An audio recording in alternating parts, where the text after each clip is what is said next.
नमस्कार देशवासियों, मैं हूं ऐश्वर्या कपूर और आप देख रहे हैं मेरे साथ पूछता है भारत। और आज पूछ रहा है भारत उन लोगों से जो कि दिल्ली की तरफ कूच करना चाहते थे, दिल्ली को चारों तरफ से घेरने की कोशिश कर रहे थे। किसके नाम पे? किसानों के नाम पे। किसके नाम पे? गरीबों के नाम पे। किसके नाम पे?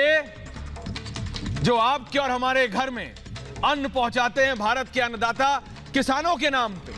जी हां, मैं कह रहा हूं किसानों के नाम पे, क्योंकि जो किसान, जो असली किसान है, जो असल में किसान है, वो खेती करता है, राजनीति नहीं। और अगर चौधरी चरण सिंह के पदचिन्हों पे चलने का इतना शौक है बाबा टिकैत के लड़के राकेश टिकैत को, राकेश बालियान को, तो उनको समझना पड़ेगा कि वो भारत में रहते हैं, इसलिए उनके पास इतनी अनुमति है। उनको भारत के संविधान ने, भारत की जनता से यह ताकत मिलती है और भारत के हर एक नागरिक को, यह नहीं कि राकेश टिकैत, मुझे भी और आपको भी दर्शकों, उतनी ताकत मिलती है कि आप जब चाहें किसी विषय पर सवाल उठा सकते हैं, आंदोलन कर सकते हैं, आवाज उठा सकते हैं। लेकिन इन लोगों ने अब हद पार कर दी। कोविड में एक नहीं दो लहर आई, हजारों लाखों लोग मरे, इन्होंने कहा मेरी राजनीति उसके ऊपर। महिलाओं के साथ एक नहीं दो बार, एक नहीं दो बार महिलाओं के साथ इनके आंदोलन के बीच में, इन आंदोलन जीवियों के बीच में जो कुकर्म हुआ, दुष्कर्म हुआ, उसके बाद भी ये चुप रहे, कहे पुलिस की जिम्मेदारी है, हमारी नहीं। लेके तुम आओ लोगों को घर से बाहर, बहला फुसला के, गलत जानकारी देके, और जिम्मेदारी दूसरों की। वैक्सीनेशन की बात आज तक हो रही है, नहीं करी, लेकिन अब बात कोविड और महिला सुरक्षा से भी आगे। अब तो ये कह रहे हैं लड़ाई करेंगे। अब तो मुझे लग रहा है कि क्या ये पाकिस्तान में बैठे कुछ लोगों का काम करने लगे हैं क्या? जी हां, ठीक सुन रहे हैं आप दर्शकों, क्योंकि ये शब्द जो राकेश टिकैत के थे कि अब तो जंग होगी, अब युद्ध होगा, तो इसका मतलब क्या होता है कि आप मुझे बता दीजिए। चौथी क्लास से संयुक्त अक्षर पढ़ाना शुरू कर देते हैं क्लासों में, चौथी पांचवी क्लास से भारत में। कोई चौथी पांचवी क्लास के बच्चे से लेके आज तक 70 साल का व्यक्ति बता दे कि जंग या युद्ध का कोई और मतलब होता है जो राकेश टिकैत समझाना चाह रहे थे, तो मैं चुप हो जाऊंगा, मैं नहीं पूछूंगा। कोई एक समझा दे कि जंग या युद्ध का किस मतलब को ये राकेश टिकैत, जो अपने आप को किसानों का मसीहा, किसानों का नेता बताते हैं, जिन्होंने उनकी जान की परवाह नहीं की, जिन्होंने बहनों की चिंता नहीं की, अब वो देश से कह रहे हैं जंग चाहते हो क्या, युद्ध चाहते हो क्या? राकेश टिकैत जी, बाबा टिकैत के सुपुत्र हैं आप। चौधरी चरण सिंह के पद चिन्हों पे चले थे बाबा टिकैत। एक किसान और एक जवान दोनों एक ही दरवाजे से निकलते हैं, भारत के गांव से, एक ही घर से, एक मां के दो सपूत, एक किसान तो एक जवान। और आप कह रहे हैं, किसानों की बात रखने वाला कह रहा है कि जंग होगी, युद्ध होगा भारत में, भारत की सरकार से। क्या मतलब है आपका, बताइए आप। जी हां, पूछ रहा है भारत आज इसलिए क्योंकि अब जनता जानना चाहती है कि आप कब तक ये धमकी से अपना आंदोलन और ये जो अपने आंदोलन जीवियों की दुकान चलाएंगे राकेश बालियान। जानना चाहता है जनता कि जंग की धमकी देने वाले को जेल आखिर कब होगी। और पूछता है भारत ये भी, राकेश बालियान जी, कि आंदोलन जीवियों पर कब होगी कार्रवाई, क्योंकि आंदोलन के नाम पर अराजकता आखिरकार कब तक बर्दाश्त करेगा भारत? कृषि बिल के नाम पर विपक्ष की राजनीति कब तक? आपने जो कहा, इसीलिए मैंने कहा कि अगर कोई भी 10 साल के बच्चे से लेकर 70 साल के बुजुर्ग तक यह समझा दें आज कि जंग या युद्ध का वो कौन सा मतलब है जो राकेश टिकैत, क्योंकि जैसे ही आप पूछेंगे तो बोलेंगे मेरा तो ये मतलब नहीं था, गलत ले लिया तुमने, हमारी तो भाषा ऐसी है। तो आप भी पश्चिमी उत्तर प्रदेश से आते हैं और मैं भी, तो बताइए ये जंग और युद्ध का कौन सा मतलब ये कौन सी किताबें आप पढ़ रहे हैं और पढ़ा रहे हैं वहां, जो आप अपने ही सरकार, अपने ही देश के साथ युद्ध और जंग की चेतावनी दे रहे हैं। कोविड हुआ राकेश जी, आप आए थे पूछता है भारत पे, मैंने आपसे पूछा, आपने कहा हमारी जिम्मेदारी ना है, दूसरों की होगी, सरकार से करा लो। तो सरकार ने कहा करने दो, नहीं हो रहा। महिलाओं की सुरक्षा की बात हुई, आपने कहा हम तो दे रहे हैं, सरकार की जिम्मेदारी, सरकार से करा लो। तो दे रहे हैं। तो जब हर चीज सरकार की जिम्मेदारी है, आप कुछ करना नहीं चाहते, तो क्यों उन लोगों को बरगला के, झूठ बोल के, उनकी जमीन का वास्ता देके उन गरीबों को आप वहां परेशान कर रहे हैं। कोविड चलता रहा, एम्बुलेंस अस्पतालों में नहीं पहुंची, हजारों कंप्लेंट रजिस्टर्ड हैं। दर्शकों, हरियाणा, पंजाब और पश्चिमी उत्तर प्रदेश के पुलिस स्टेशंस में कि एम्बुलेंस रह गई, ये कुछ नहीं बोले, चुप रहे। किसानों की बात है और किसानों पे कोई सवाल कैसे उठाएगा, बिल्कुल सही। लेकिन ये बताइए, ये कौन सा किसान है जो अपनी सरकार, अपने ही भाई, अपने ही जवान को ललकार रहा है कि मैं जंग और युद्ध का ऐलान करना चाहता हूं अपनी ही सरकार पर? राकेश टिकैत जी बताइए। आप शूट एंड स्कूट नहीं, बोल के निकल नहीं सकते आप। कांग्रेस पार्टी और आप में फर्क होना चाहिए। आप राजनीति करना चाहते हैं, कर रहे हैं, यह बात अब देश की जनता से छुपी नहीं है, क्योंकि आप ही के साथी गुरनाम सिंह चड़ूनी, जी हां, गुरनाम सिंह चड़ूनी, दो नाम इस आंदोलन में सबसे ऊपर निकल के आए। दर्शकों, एक राकेश बालियान जो बाबा टिकैत के बेटे हैं, नरेश टिकैत के छोटे भाई हैं, उन्होंने भी अपना टिकैत लगाया। राकेश टिकैत जो एक नहीं कई इलेक्शन पहले लड़ चुके हैं, फिर भी कहा किसानों की बात, दर्शकों ने, लोगों ने कहा हम आपके साथ हैं, बाबा टिकैत के बेटे हैं आप। और एक ये गुरनाम सिंह चड़ूनी, जिनको बीकेयू ने निकाल दिया। क्यों निकाल दिया, ये आपके लिए जानना बहुत जरूरी है, क्योंकि जब तक हम सवाल कर रहे थे, जब तक आपका चैनल बोल रहा था कि ये राजनीति हो रही है, तो ये लोग और इनके पार्टी के लोग, इनके संस्था के लोग कह रहे थे गलत है, राजनीति नहीं। अब बोलो कि गुरनाम सिंह चड़ूनी, जिनको आपने निकाला, क्यों निकाला राकेश टिकैत, क्यों, बताइए। वहां मौजूद अभी भी हजारों लोगों को बताइए जो कि कोविड का प्रोटोकॉल नहीं, आपकी वजह से नहीं माना जा रहा है, मास्क नहीं लग रहा है, वैक्सीनेशन नहीं हो रहा है, लेकिन फिर भी आप अपनी राजनीतिक रोटियां सेक रहे हैं और आपका भांडा किसी और ने नहीं, खुद गुरनाम सिंह चड़ूनी ने फोड़ दिया है। राकेश बालियान जी, खुद गुरनाम सिंह चड़ूनी ने बताया। आपने, आप कहते हैं मैं एक दिन गाजीपुर रहता हूं, एक दिन हरियाणा बॉर्डर, एक दिन टिकरी बॉर्डर, एक दिन लोनी बॉर्डर, एक दिन किसी और बॉर्डर। किस बॉर्डर पे जाके आपने जाके इन हजारों लोगों को बताया कि मेरे भाइयों, मेरी बहनों, मैंने गुरनाम सिंह चड़ूनी को निकाल दिया है? ये मैं बता रहा हूं, आपने क्यों नहीं बताया? राकेश बालियान जी, राकेश टिकैत जी, क्यों नहीं बताया आपने? क्योंकि आपको लगा डर कि भाई ये तो दो नाम थे, एक सीधा एक उल्टा हाथ इस आंदोलन का, और एक हाथ ये बोल दे कि मैं तो राजनीतिक दल बनाना चाहता हूं।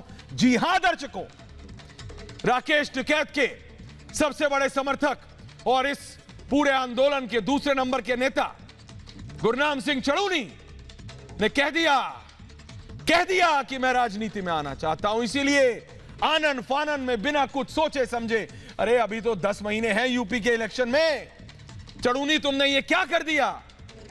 नवजोत सिंह सिद्धू की राजनीति से पंजाब के सत्ता के गलियारे गर्म हैं, तो गुरनाम सिंह चड़ूनी को लगा यही मौका है, मारो हथौड़ा, लोहा गर्म है। इन लोगों का क्या, ये तो भारत की जनता है, किसानों के नाम पे जो मन चाहेगा बोल लेंगे, सुन लेंगे ये लोग।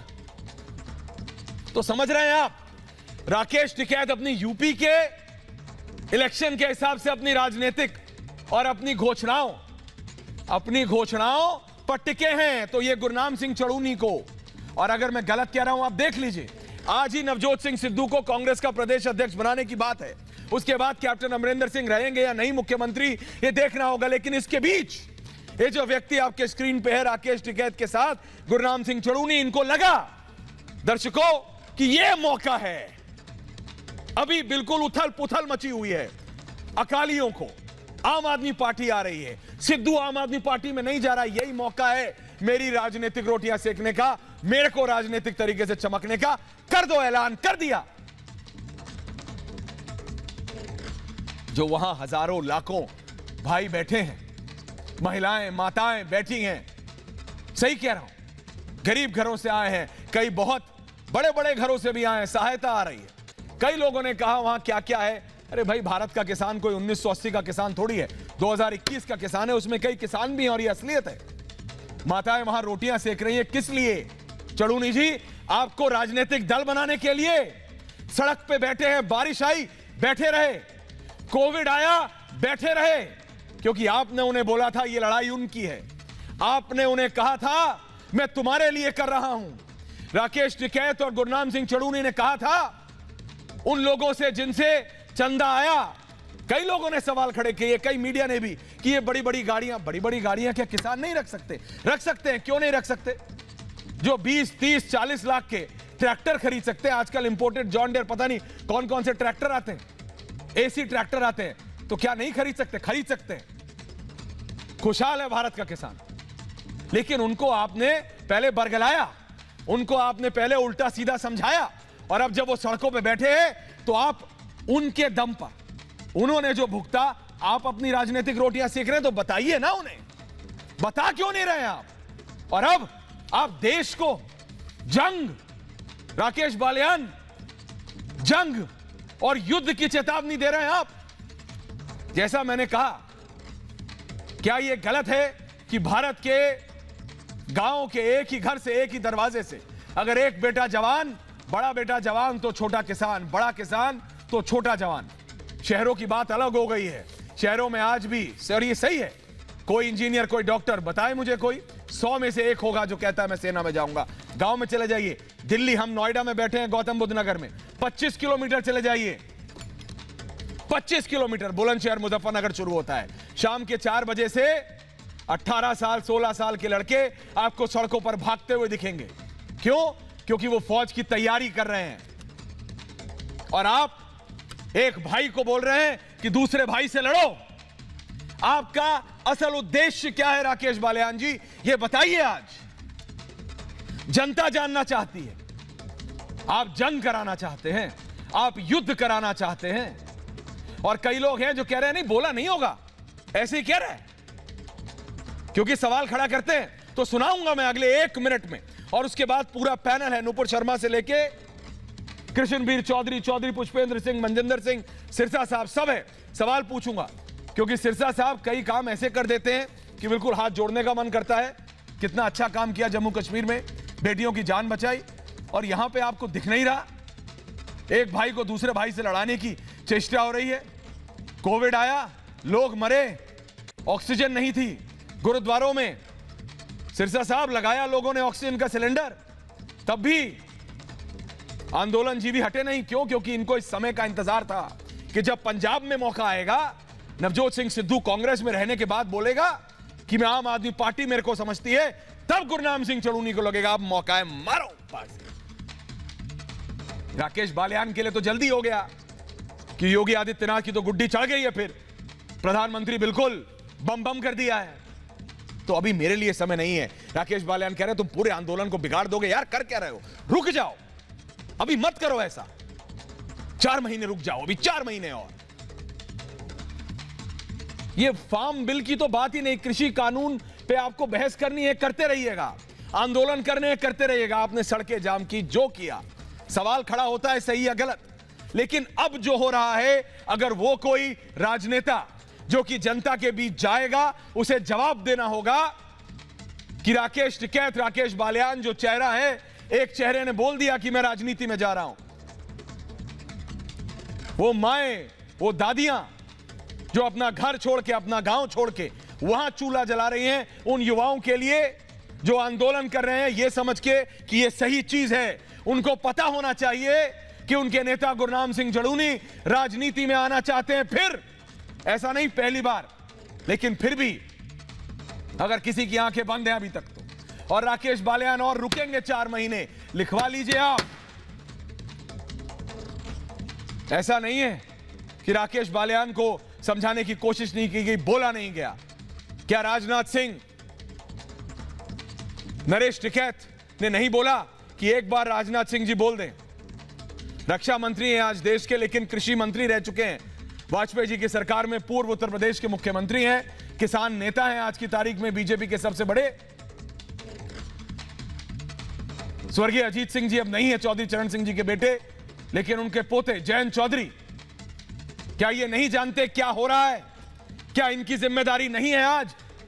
ये बताएं किसानों को कि ये आंदोलन इन 2, 3, 4 लोगों की राजनीतिक रोटियां सेकने के लिए हो रहा है। और अगर ये गलत है तो बताइए। ये जंग और आंदोलन, ये जंग और युद्ध, माफ कीजिएगा, जंग और युद्ध राकेश बालियान किससे करना चाहते हैं और क्यों? क्योंकि ये सुनिए, और फिर मैं आ रहा हूं दोबारा, सुनिए राकेश टिकैत, राकेश बालियान ने क्या कहा। नुपुर जी सुनिए, प्लीज सुनिए राकेश बालियान का ये बयान। हमने 5 सितंबर की एक बड़ी पंचायत बुलाई है, आगे का निर्णय हम उसमें लेंगे। 2 महीने का सरकार को भी टाइम है, अपना फैसला कर ले। भाई सरकार भी कर रही है, किसान भी कर रहे हैं। जंग होगी देश में ऐसा लग रहा, युद्ध होगा, युद्ध होगा, जंग होगी ऐसा लग रहा, युद्ध होगा ऐसा लग रहा है। ये कौन था? ये कोई पाकिस्तान का नेता था दर्शकों? ये पाकिस्तान का प्रधानमंत्री इमरान खान था? ये कौन है? और मैं चाहता हूं आज कोई देखे ना देखे, लेकिन जो हमारे भाई दिल्ली के बॉर्डर पे बैठे हैं, जो हमारे भाई बहन, जो हमारी माताएं, बीबियां,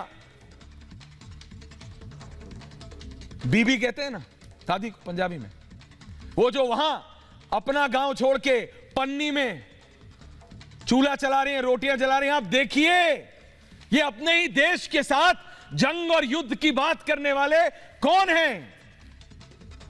ये जरूरी है कि मैं यहां बहस शुरू करूं और तू मैं शुरू हो उससे पहले ये आप देखिए, कोई और देखे ना देखे, लेकिन देखिए। और मनजिंदर सिंह सिरसा, आप इसको कैसे सही कहेंगे ये आप बताएंगे आज। अकाली दल भी तो जाएगा ना पंजाब में इलेक्शन, लेकिन आपने छुपाया नहीं।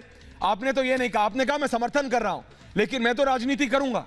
तो करिए आप राजनीति, लेकिन ये तो बताएं कि ये युद्ध और जंग, क्या आप भी इसके साथ सहमत हैं? मनजिंदर सिंह सिरसा जी, मनजिंदर सिंह सिरसा और रमनीक मान एक एक करके शांति से बात करेंगे सर। सारे लोग हैं, सबके पास आ रहा हूं, नुपुर आ रहा हूं आपके पास भी। सिरसा साहब बताइए, पहले आप सहमत हैं?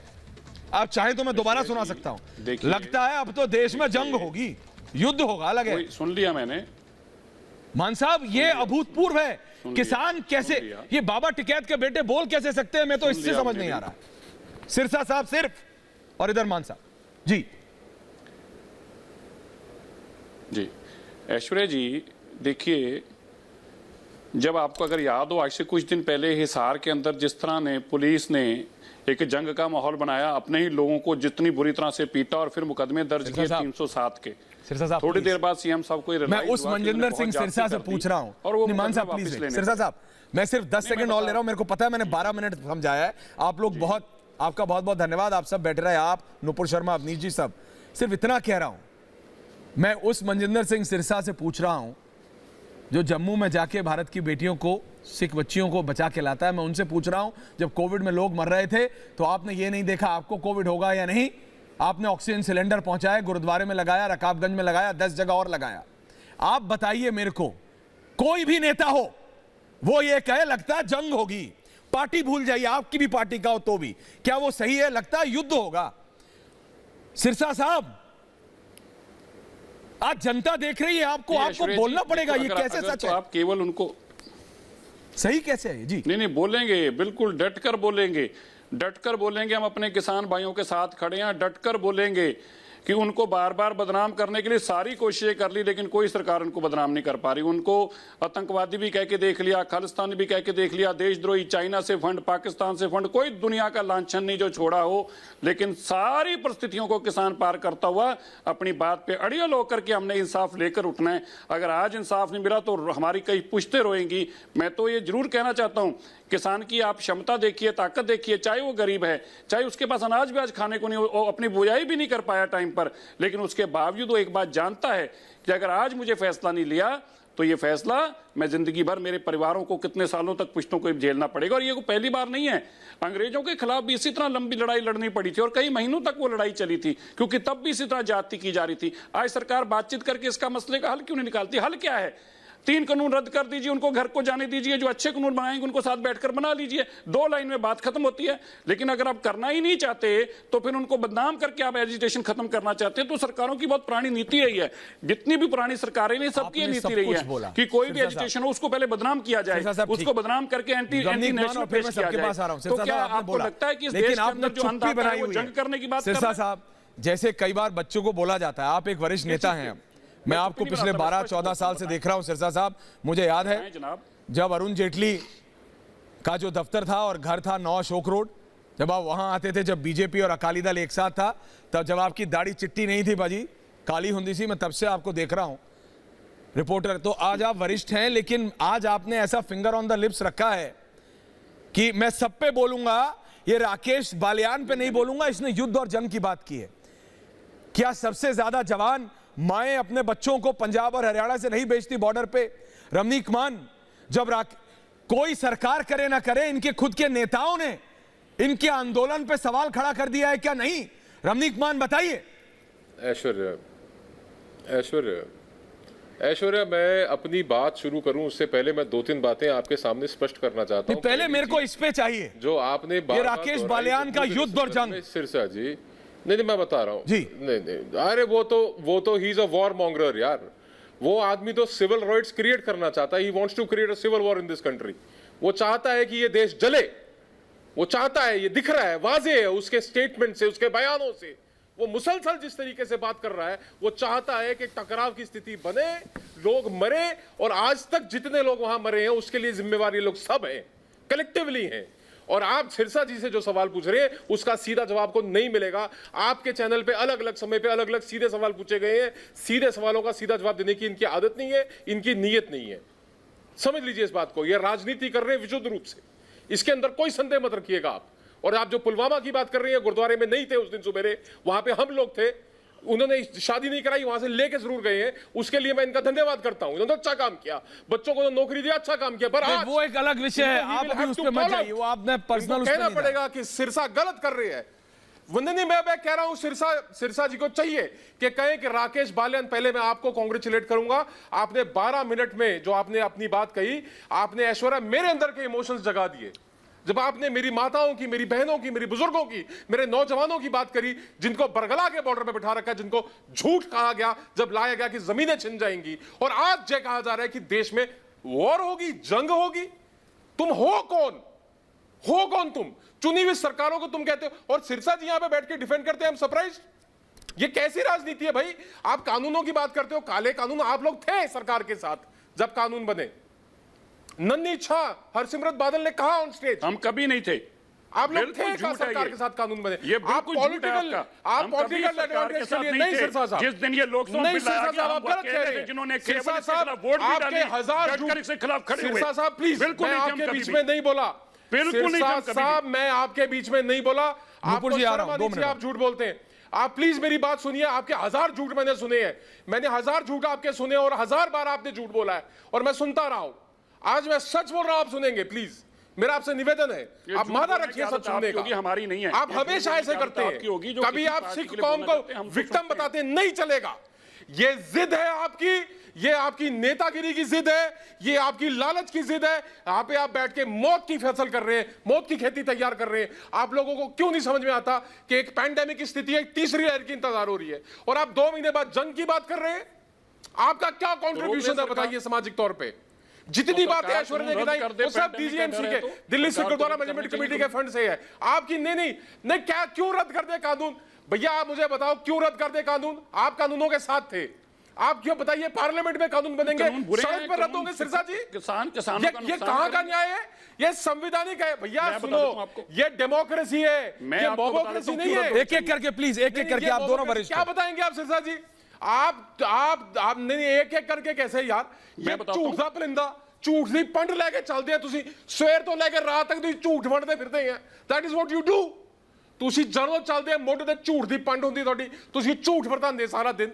And we are listening to you, वापस सुनते हैं ਅਸੀਂ ਕਹਿੰਦੇ ਸਾਡਾ ਪੱਗ ਬੰਨਿਆ, ਸਾਡਾ ऐश्वर्या जी आप इन लोगों को सिर्फ इसलिए बुलाते हैं। नहीं सिरसा नाउ साहब, इज हाई टाइम। सिरसा साहब मैं आऊंगा आपके पास। सिरसा साहब मैं आपके पास आया, आपने अपनी बात मैं पाकिस्तान से आया हूं क्योंकि इनकी निजी ये सोच रही है शुरू से। क्या सिरसा यार ऐश्वर्या ये क्या कहना चाहते हैं इन लोगों से? ये इन लोगों का काम यही है, इनको इसलिए बिठाया जाता है टीवी पे ताकि ये कहीं ना कहीं लोगों को सिरसा साहब माहौल बनाएं। सिरसा साहब क्या आप, क्या मनजिंदर सिंह सिरसा, एक मिनट आप दोनों, एक मिनट। नुपुर शर्मा आ रहा हूं मैं आपके पास, मैं आप ही के पास आ रहा हूं मैम, और सारे लोग हैं, चौधरी साहब बैठे हैं, दो हैं, मटरू नागर हैं, लेकिन क्या मनजिंदर सिंह सिरसा को आज ये नहीं कहना चाहिए था हाँ मैं किसानों के साथ हूं, लेकिन किसान नेता राकेश बालियान के साथ नहीं, जो युद्ध और जंग की बात करता है, तो मैं आपके साथ खड़ा होता। सिरसा साहब आपको बहस करनी है, सरकार से लड़ाई करनी है, करिए, आपको भारत के संविधान ने वो अनुमति दी है, आप अपनी बात रख सकते हैं। मटरू नागर शांति, प्लीज आऊंगा समय पे मैं आपसे।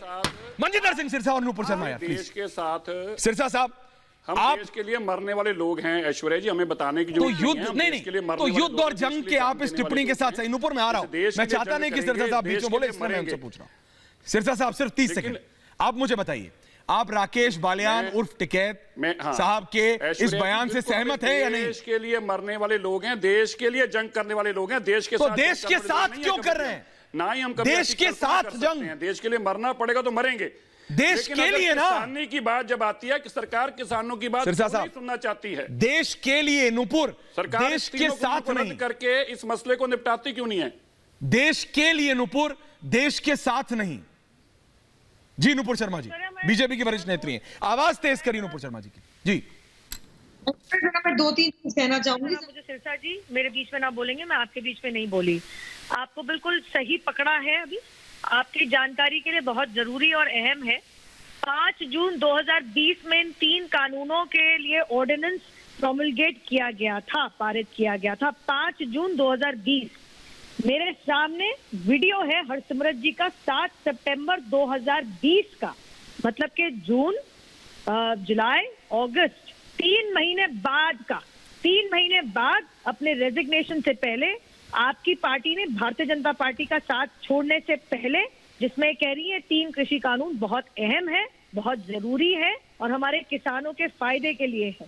तो कृपया करके ये ना कहिएगा आप कि आपने इन कानूनों का शुरुआती दौर से ही खिलाफत करी थी, ऐसा कुछ नहीं था। मेरे सामने पूरी टाइमलाइन पड़ी है। दूसरी बात मैं कहना चाहूंगी, आपने बिल्कुल सही सवाल पूछा ऐश्वर्या, ये जो आज जितने पैनलिस्ट बैठे हैं ये इस चीज के सहयोग और समर्थन में है कि अब देश पे जंग होगी, हम तो मर जाएंगे। भाई साहब मैं एक सवाल पूछना चाह रही हूँ, कोर्ट तक ने रोक लगा दी, सरकार ने ऐलान कर दिया कि 1.5 साल तक के लिए गए हैं कानून। जब कानून लागू नहीं है तो आप किस चीज की जंग छेड़ने की बात कर रहे हैं? ओ चुनाव आने वाले हैं इसलिए चाहते हैं आप सिविल राइट्स हो जाए, दंगे फैल जाए। और मुझे तीसरी बात कहनी है ऐश्वर्या, ध्यान दीजिएगा इस बात से, मुझे ध्यान है यही राकेश टिकैत जी ने किस तरीके से क्या बात कही थी 26 जनवरी के पहले। इन्होंने ये कहा था कि हम डंडे लाएंगे, हम बैरिकेड्स को तोड़ के आगे निकल जाएंगे, चडूरी ने कहा था, ये अच्छी तरीके से याद है मुझे। आप क्या करोगे? हम बीच तक जाएंगे, इनके नक्शे से क्या होता है, हम लाल किले तक जाएंगे। और क्या हुआ था अर्से उसके बाद?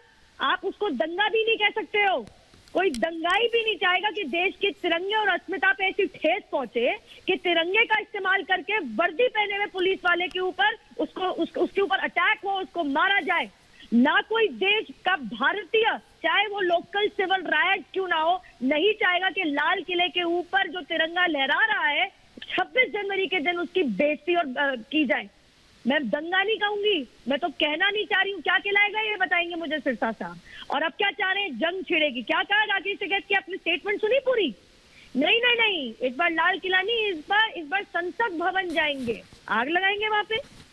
क्या प्लान है आपका? सिरसा साहब, दंगे और मौतें और हुड़दंग, ये मैं आपका जवाब लूं, मैं एक सेकंड में इससे पहले ऐश्वर्या बिल्कुल नुपुर, ऐश्वर्या जानते हैं, ऐश्वर्या खुद बिजनौर से, मेरा ननियाल बिजनौर में, मेरे घर में भी खेती होती है। मैंने तो नहीं जानती, किसके घर में नहीं होती नुपुर? यहाँ इस समय 8 लोग हैं पैनल में, मैं बिजनौर से हूँ, कोई और कहीं और से हो सकता है।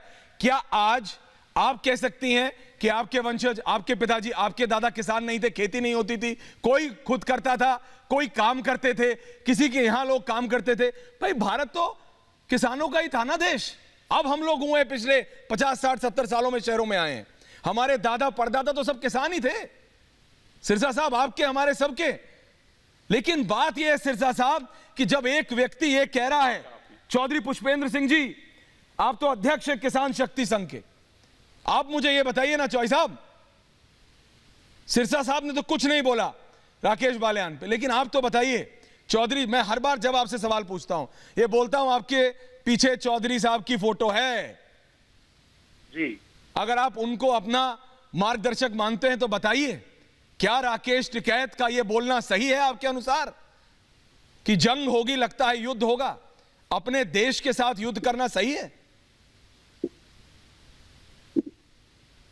नहीं, देखिए ऐसा है ऐश्वर्या जी, जो ये शब्द हैं इनको आपने शाब्दिक रूप से ले लिया। इसका जो है भावार्थ था वो ये है कि चुनावी रूप से और संविधान के तहत शांतिपूर्ण तरीके से जो भी आंदोलन का, धरने का, प्रदर्शन का, इनको वोट ना देने का ये जो रास्ता है ये अपनाया जाएगा। इसको भी एक किस्म का युद्ध कहा जाता है, धर्म युद्ध है एक तरीके से। और ना ये राजनीति है जो बार बार कहा जाता है, आपने भी अपनी रिपोर्ट में कहा कि भाई राजनीति हो रही है। राजनीति सुन लीजिए प्लीज, मान साहब सुन लीजिए, प्लीज सुन लीजिए आदरणीय भाई, एक सेकंड मान साहब, उनको बात पूरी करने दीजिए। आप किसी के बीच में, आप कहते हो किसी के बीच में नहीं, सबके बीच में बोलते हो। चौधरी साहब बोलिए, चौधरी साहब अपनी बात पूरी कीजिए, बोलिए। ये राष्ट्र धर्म है, ये राष्ट्र धर्म है कि यदि कोई सरकार जन सरोकारों के मुद्दे पर गलत नीतियां बनाती है तो जनता का कर्तव्य है कि उसको वो हटा दे। ऐसा तो है नहीं कि 300 सीटों वाली सरकार, 400 सीटों वाली सरकारों को भी हटाया गया है इस देश में। तो ये जनता का अधिकार है, राष्ट्र धर्म है और लोकतंत्र का आधार है। संविधान के तहत वोट ना देना, विरोध करना, अब इन्होंने कहा था कांग्रेस भारत, तो क्या सब कांग्रेस चौधरी साहब शब्दों से कौन खेल रहा है? तो ये चौधरी साहब से सिर्फ मैं सवाल पूछ रहा हूं। चौधरी साहब, आप खुद किसान शक्ति संघ के अध्यक्ष, आप मुझे बताइए, एक किसान बताइए, वहां पे क्या मैं गलत कह रहा हूं? वहां पे 60-60, 70-70 साल की हमारी बूढ़ी दादियां बैठी हैं, नानियां बैठी हैं और 10 साल का बच्चा भी बैठा है। ये सच है? जो कहता है नहीं वो गलत है, बैठे हैं वो इसलिए कि उनको लगता था कि उनके नेता उनके लिए लड़ रहे हैं। उनका नेता जाके, एक नेता क्या कहता है, गुरनाम सिंह चड़ूनी पे चुप, सिरसा साहब भी चुप, उसने कह दिया कि मैं राजनीति करूंगा। वो तो शुरू से यही चाहता था, क्योंकि पंजाब की राजनीति आज गर्म है। राकेश बालियान फ्रस्ट्रेटेड इसलिए हैं क्योंकि यूपी में आपको पता है अभी सही नहीं है, 4 महीने और रुकना है। लेकिन वो कह रहे हैं मैं जंग कराऊंगा, युद्ध कराऊंगा। आप कह रहे हैं प्रसंग सही भावार्थ। ये 5वीं क्लास में कविता का थोड़ी मैं सारांश लिख रहा हूं। यहां 20,000 आदमी वहां दिल्ली के बॉर्डर पे बैठा है। राकेश बालियान कह रहे हैं कि अब तो लगता है युद्ध होगा। अरे आप बताइए साहब, एक गांव में एक दरवाजे से निकलता है जवान और किसान, एक भाई को दूसरे भाई पर चढ़ाई करने के लिए बोल रहे हैं, और आप चौधरी साहब आप कह रहे हैं सही है? आपको भी तो जाना है जनता के बीच में, कैसे जाएंगे आप ऐसे? सही गलत नहीं कह रहा।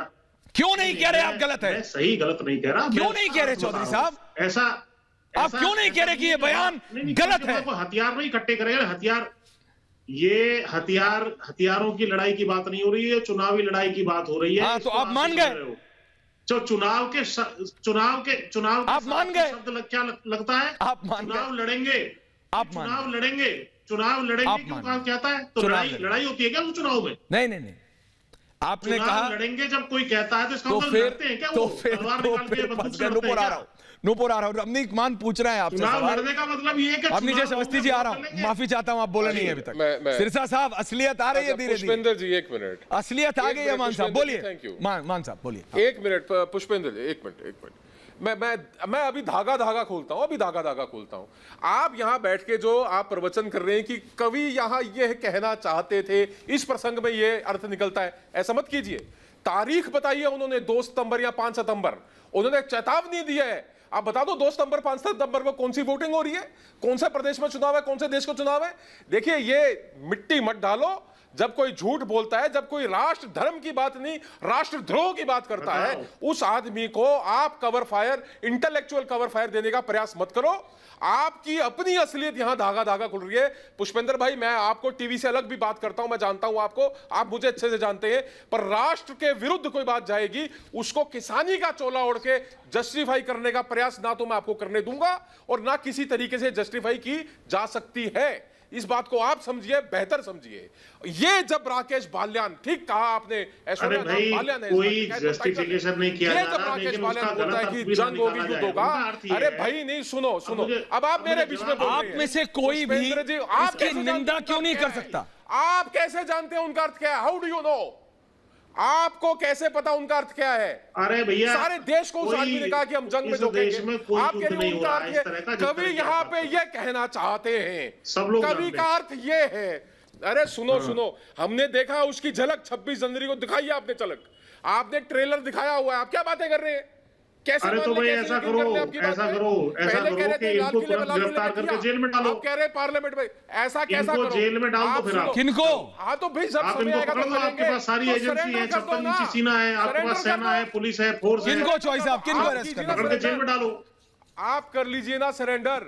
भाई हम कह रहे हैं, आपको लग रहा है कि किसान युद्ध छेड़ना चाह रहे हैं तो किसानों को जेल में डालो। नहीं, राकेश बाल्यान और क्या कर सकते? किसान नहीं, राकेश बाल्यान किसान नहीं, राकेश बाल्यान, मटरूनगर अपनी जैसे वस्ती। नुपुर बहुत देर से चुपे आना चाह रही है डिबेट में। नुपुर में ला रहा हूं आपको, मैम ला रहा हूं, एक मिनट। सिरसा साहब, मैं इसलिए आपको सुना रहा हूं क्योंकि आप सुन लीजिए, एक चड़ूनी ने बोल दिया मैं आ रहा हूं, उसको निकाल दिया, दूसरे का बोल दिया इन्होंने कि ये भी राजनीतिक लड़ाई कर रहा था। तो कॉज कहां गया? किसके लिए था ये सिरसा साहब? किसके लिए था? ये तो अपनी राजनीतिक रोटियां थी। आप कहां फंस गए इसके बीच में? हमारा तो एक ही हमारा तो किसका? आपका कॉज तो बाल्यान साहब तो चला रहे हैं, राकेश टिकैत। हमारा पर्पस तो यही है कि किसानी संघर्ष जो है कहां? उसकी एक सीमा बस यही है कि तीनों कानून रद्द हो जाएं। इसके लिए है, और ये विचारों की जंग हो सकती है, कोई हथियारों की जंग नहीं है। और विचारों की जंग करने का हर किसी को अधिकार है, हमें भी है, आपको भी है। और आज विचारों की जंग है। जो सरकार है वो कहती है कि हमने 3 कानून वापस नहीं करेंगे, हमने तो बना दिए, हमारा तो फरमान आ गया, पर आपको मानना पड़ेगा। किसान कहता है हम ये फरमान को नहीं मानेंगे, हमारे चुने हुए नुमाइंदे हो आप, हमने सरकार तुम्हारी बनाई है, क्यों माने तुम्हारा ये फरमान? तो बात तो विचारों की जंग हो रही है, कोई हथियारों की जंग नहीं है। और इस विचारों की जंग के अंदर बार बार किसान को बदनाम करने की पहली कोशिश तो नहीं है। आपको याद हो, चाइना से पैसा आ गया, फंडिंग आ गई, अमेरिका की फंडिंग आ गई, कनाडा की, पता ही नहीं क्या कौन कौन सी फंडिंग लाई, और कोई कहां क्या निकला, कुछ अभी तक निकला। और 8 महीने हो गए। अगर सरकार को लगता है कि कुछ गलत काम हुआ तो सरकार क्यों नहीं उस पर कार्रवाई करती? और फिर बड़ी बात क्या है, अभी आपने कहा कि उसने ये कहा, राकेश टिकैत ने, अगर ऐसा कुछ भी अल्फाज किसी ने भी कहे हैं तो आखिरकार यहाँ पे देश का कानून है, देश की सरकार के पास पुलिस है, प्रशासन की व्यवस्था है, उस पर कार्रवाई करेंगे। हम अपने घर बैठ के तो ये तय नहीं कर सकते कि धमकी दे दी। और मैं आपको ये बड़े दावे से कह सकता हूं, ना ही किसानों ने ऐसी धमकी दी है और ना ही देनी चाहिए। मैं फिर कहता हूं, ना ही देनी चाहिए। सरकार के साथ विचारों की जंग हो सकती है, लेकिन कोई देश के खिलाफ ऐसी बात करता है, सरकार के खिलाफ, ये पर्पस नहीं है। लड़ाई सरकार के साथ नहीं है, सरकार के कानूनों के साथ। अपनी जैसे अवस्थी मटरू नागर एक एक करके, अपनी जैसे अवस्थी जी सिरदार साहब समझा, अपनी जैसे अवस्थी और मटरू नागर, अपनी जैसे अवस्थी आप पहले बात रखिए, फिर मटरू जी। मटरू जी सुन लीजिएगा, बीच में मत बोलिएगा प्लीज। मैं बड़े स्पष्ट शब्दों में कहता हूं कि राकेश टिकैत को और सिरसा साहब को एक पलड़े में नहीं तौल सकते। सिरसा साहब सुलझे हुए व्यक्ति हैं। सिरसा साहब ने दिल्ली की राजनीति में प्रतिष्ठा पाई है। सिरसा साहब, नुपुर ने सही कहा, ये तो पंजाब की राजनीति में कांग्रेस ने जिस तरीके से वहां पर इन कानूनों के खिलाफ लड़ाई शुरू की, उसमें फंसे। मनजिंदर सिंह सिरसा चाहते तो बड़ी आराम से किसानों से बातचीत हो सकती थी। और जहां तक मैं एक बात सिरसा साहब से कहूंगा कि आप ना गलत को कभी डिफेंड मत करिए। आपकी जो छवि है वो गलत को डिफेंड करने की कभी भी नहीं रही है। आप कह रहे विचारों की लड़ाई है, वो तलवार लेकर के, डंडे लाठी लेकर के पुलिस वालों को पीटते हुए 26 जनवरी पर, उसको आप विचारों की लड़ाई कहते हैं? उसको आप विचारों की लड़ाई कहते हैं? और मैं बता दूं आपको, आप एक बात बताइए, इन 3 कानूनों से पहले 3 लाख किसान आत्महत्या कर चुके थे। अरे भाई कहाँ थे आप लोग? वो नंगे यहाँ पर तमिलनाडु के किसान आए थे, उनके शरीर पर एक कपड़ा तक नहीं था। कहाँ थे आप लोग? तब राकेश टिकैत नहीं आए कहीं भी? तब राकेश टिकैत ने नहीं कहा कि हाँ मैं आ रहा हूँ सामने? तब किसान नहीं थे क्या? वो किसान मेरे पास समय कम नहीं, तो सवाल तो जंगी है। इन कानूनों के पक्ष में भी तो कुछ किसान है ना, इन कानूनों के पक्ष में भी तो किसान है ना। क्या वो भारत के नागरिक नहीं है क्या? मतलब आपकी बात सुन ले, उनकी बात ना सुने, ये कहाँ का लोकतंत्र हुआ? नुपुर कुछ कह रही है। नुपुर शर्मा और है कृष्णवीर चौधरी साहब, माफी चाहता हूँ। कृष्णवीर चौधरी, अरे बात सुनो मटरू नागर, तुम्हारे नेता ने कहा है जंग करेगा भारत के साथ। क्या बिल्कुल? हम जवाब देंगे। क्या कहा? हमारे नेता ने कहा किससे करोगे जंग? हम इनकी किससे करोगे जंग? मैं बोल सकती हूँ, शर्म आती है बोलने से पहले? अभी मैं बोल सकती हूँ, सुनिए मेरी बात। क्या बोलते हैं मटरू जी आप? बोलिए नुपुर बोलिए। सिरसा जी देखिए, आपने कहा ये विचारों की जंग है। नुपुर सिरसा, मैं पूछना चाह रही हूँ सिरसा जी, ये कौन से विचारों की जंग है? जरा इसका जवाब दीजिएगा मुझे। अब तो आपके विचारों में और इस पूरी लड़ाई के अंदर ना तो मुझे कहीं एमएसपी दिख रहा, ना मुझे ये मांग दिख रही कहीं ना कहीं पे कि भैया सिविल कोर्ट खोल दो, ना मुझे ये मांग दिख रही कहीं ना कहीं पे भैया कि जमीन के ऊपर सौदा तो ना हो जाएगा। इन तीनों चीजों के ऊपर 11 बार डिलिब्रेशन होके पूरी क्लैरिफिकेशन आ चुकी है। आप भी जानते हैं, जनता जनार्दन जो सूझबूझ से बात करता है। थोड़ा समय का, मैं थोड़ा जल्दी। अब आप मुझे बात बताइए, ये राकेश टिकैत कह रहे हैं कि धारा 370 हटाने से किसानों को नुकसान हुआ है। ये आपकी नई विचारधारा की जंग है, ये विचारों की जंग है आपकी। मैं पूछ रही हूँ आपसे, उसके ऊपर से वेस्ट बंगाल के चुनाव में वहां जाके चुनाव के अंदर दखल अंदाजी करना, ये कौन से नए विचार आ गए? और मैं पूछूंगी एक चीज, वहां पे पान के पत्ते और आलू की उपज करने वाले किसान सालों से छाती पीट पीट के रो रहे हैं कि वेस्ट बंगाल की सरकार, ममता दीदी की सरकार हमें एमएसपी पे खरीद तो करे। उनके लिए राकेश टिकैत ने कुछ नहीं कहा। ये कौन से विचारों की जंग बोल रहे हैं आप? मतलब आज के देश का, आप ये कहना चाह रहे हैं आज के देश का किसान और अन्नदाता धारा 370 के समर्थन में, और इसने सरकार के खिलाफ धारा 370 क्यों हटाई? मैं सारे विषय समझ सकता हूँ सिरसा साहब। ये जंग और युद्ध, एक किसान का बेटा कैसे कह सकता है कि मैं अपने भाई से जंग लड़ूंगा, अपने ही लोगों से जंग लड़ूंगा? मैं इनकी बात से सहमत। बोलिए सिरसा साहब प्लीज। नहीं, मैं आपसे मैं हमारी बहन की बात से सहमत हूं। पहली बात, इन्होंने कहा कि ममता बनर्जी जो मुख्यमंत्री है वहां पे वो एमएसपी नहीं दे रहे, तो किसान भी तो यही कह रहे हैं कि आप एमएसपी का कानून लोकसभा में पारित कर दीजिए ताकि सभी सरकारें मजबूर हो जाएं। तो ये खुद ही हमारी बहन यहां मान रही हैं कि ये दिक्कतें किसानों की जायज बात है, किसानों की बात की सुनवाई नहीं, खुद ये टीवी चैनल पर अभी इन्होंने माना है। तो ममता जी, मेरी विनती सुनिए बहन, मेरी बात सुन लीजिए। दूसरी बात आपने कहा, मेरे से आपसे पहले भी एक ने कहा कि जी वहां पे तमिलनाडु से किसान आए, बिना कपड़ों के आए। मैं आपको कपूर साहब ये बताना चाहता हूं, उन किसानों को संभालने का काम भी दिल्ली सिख गुरुद्वारा मैनेजमेंट कमेटी ने किया। वो जितनी देर यहाँ पे रहे, उनका यहाँ से उनके खाने के मुताबिक लंगर बना के। सर सारी बातें हो रही है, ये राकेश टिकैत के खिलाफ कोई नहीं बोलता। कृष्णवीर चौधरी जी, कृष्ण नुपुर, बोलिए नुपुर। अच्छा बोलिए अपनी बात की गारंटी आपने 3 मांगों के साथ प्रदर्शन शुरू किए थे, 3 क्या 7 मांगे मांग के आपसे बातचीत करने के दौरान ये आप आखिरी क्षण में बोल रहे हैं सर। मर जाएंगे देश के खिलाफ जाने नहीं देंगे, लेकिन आपने हम मर जाएंगे देश के खिलाफ आपको जब आपसे बातचीत। ठीक है नुपुर। कृष्णवीर चौधरी जी, ये राकेश टिकैत अपने आप को किसानों का नेता कहते हैं, कैसे किसान इनके साथ खड़े हो सकते हैं? ये कहते हैं अपने देश से जंग लड़ूंगा। समय कम है चौधरी साहब। कृष्णवीर चौधरी जी, देश का कोई भी किसान, चौधरी पुष्पेंद्र जो इस देश का देशभक्त किसान है जी, वो जंग और युद्ध ये तो दुश्मनों के देशों के साथ होता है। ये हमारी सेना है, जो सुरक्षा बल हैं, उसमें हमारे बच्चे हैं। युद्ध उनसे करेगा देश का किसान? कौन सा युद्ध करेंगे आप? क्या अमेरिका आपने वहां युद्ध करता है किसान वहां से? क्या आप ये चीन और पाकिस्तान से युद्ध करेंगे अपने फौज? ये ऐसा विषय है अपनी जयश्री रमनीक मान कि 40 मिनट में मैं पूरा नहीं कर सकता हूं। मैं सबसे निवेदन कर रहा हूं, इस विषय को छोड़ेंगे नहीं हम। मैं सबसे निवेदन कर रहा हूं, कल इसी समय बहस जारी रखेंगे, क्योंकि जो व्यक्ति ये कहता हो नुपुर कि जंग होनी पड़ेगी, अब तो युद्ध होगा, और अपने आप को भारत के किसान का नेता बताए, वो गलत है सिरसा साहब। जो आपने आखिरी में कहा है ना, मैं उसके खिलाफ करूंगा, तो मैं वहां से शुरू करूंगा कल आपके साथ। बहुत बहुत धन्यवाद आप सबका। पूछता है भारत में बहुत बहुत धन्यवाद।